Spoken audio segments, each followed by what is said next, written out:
our House of Mule Embroidery.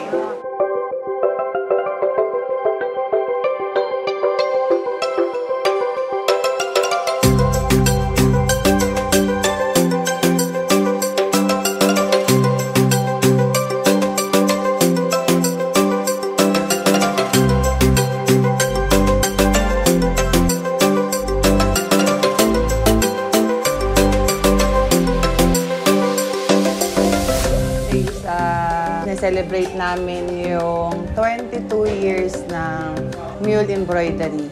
At the same time, blessing na rin itong House of Mule Embroidery.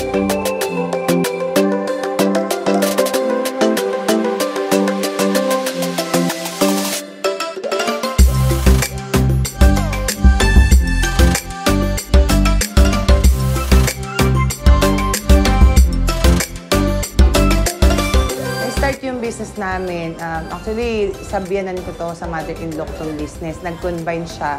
Yung mother ko is mananahi siya ng mga gown, tapos yung aking mother-in-law naman ay nag-i-embroidery siya. So, ayun. Doon nag-start yun. Gustuhan ko talaga tong business na to kasi nakita ko kasi dun sa biyanan ko na pupursige niya. Tsaka yung madami kasi siyang kliyente. Mahilig talaga akong mag-business. So, isa na rin yun. Kaya naisipan ko, bakit hindi ko kaya itry magbarong din?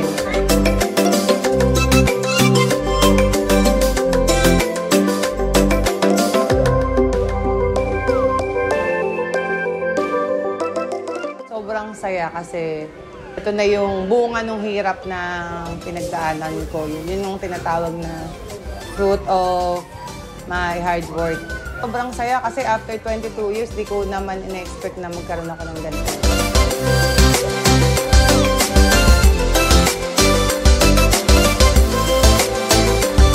Sa family ko, sana ituloy nila kung ano yung nasimulan ko. Kasi nandito na to, natayo ko na, naka-establish na kahit paano.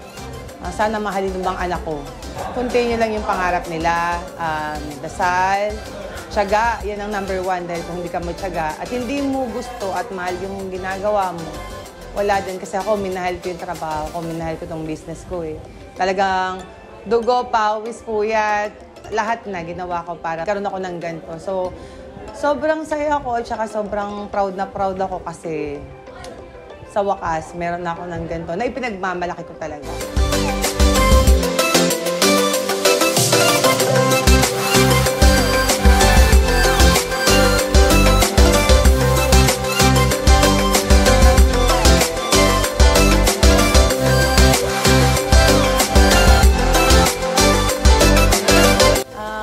Maraming pong salamat sa mga nagpunta, lalo na sa ninong ko, na yun lang talagang tumutulong sa akin, kay dun sa ninang ko, kay Maring Rose, sa mga nandito po ngayon na umattend, mga ate ko na nagpakapagod tumulong sa amin, sa mga tauhan ko ngayon na patuloy na sumusuporta sa akin.